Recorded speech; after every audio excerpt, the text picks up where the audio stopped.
Hello, and welcome to the Merry English program's training video for Appropriate Email Language, part of our module series on professional communication.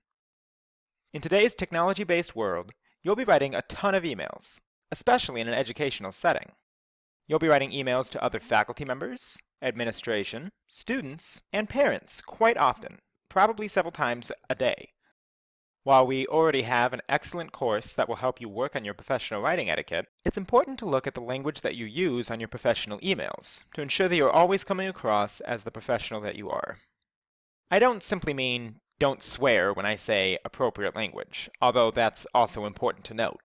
It might sound obvious, but I've known plenty of teachers who are okay with dropping an inappropriate word in email correspondence with another teacher.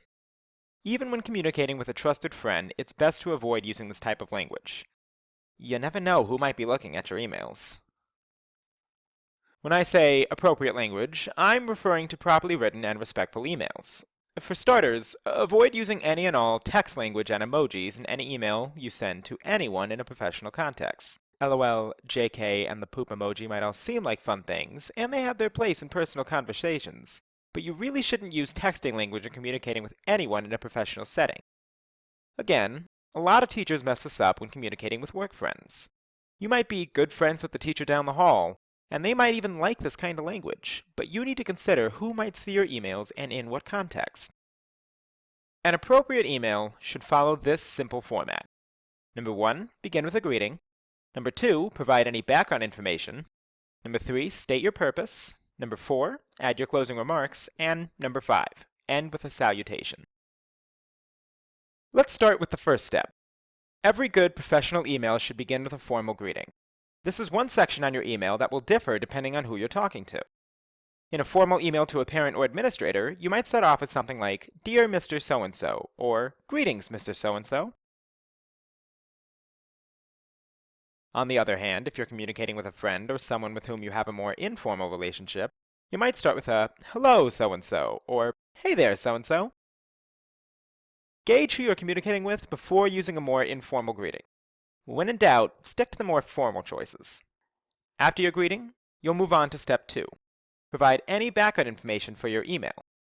During this step, you'll want to provide information that is necessary to understanding the main point of your email, as well as to catch the recipient up on any outstanding items that they might need to know.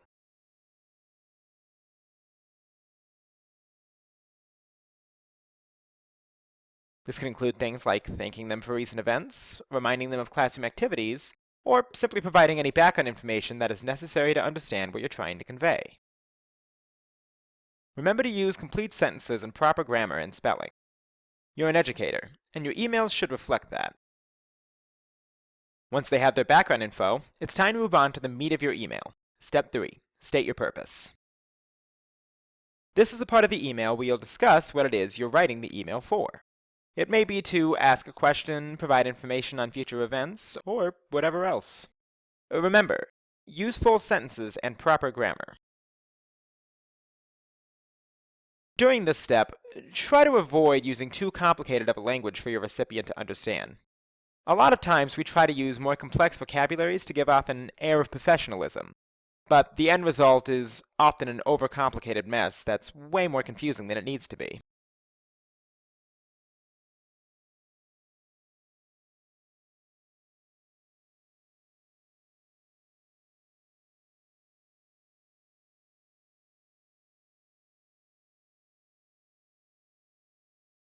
That's not to say you need to dumb it down or anything like that, but try simply using simpler words and phrases when you can to help readability. Especially when emailing students and parents, this little action can make your emails significantly easier to read.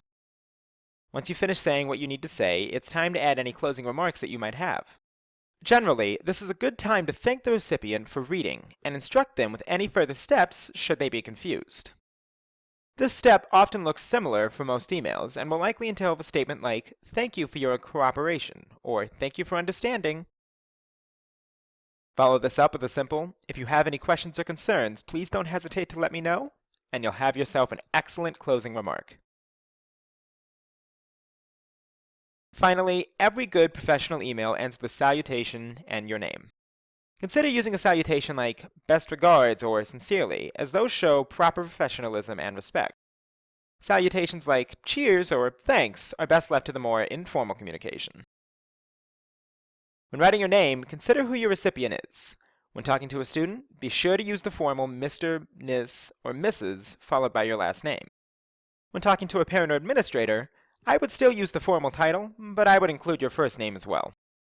When in a more informal context, such as with a fellow teacher, just using your first name is likely sufficient.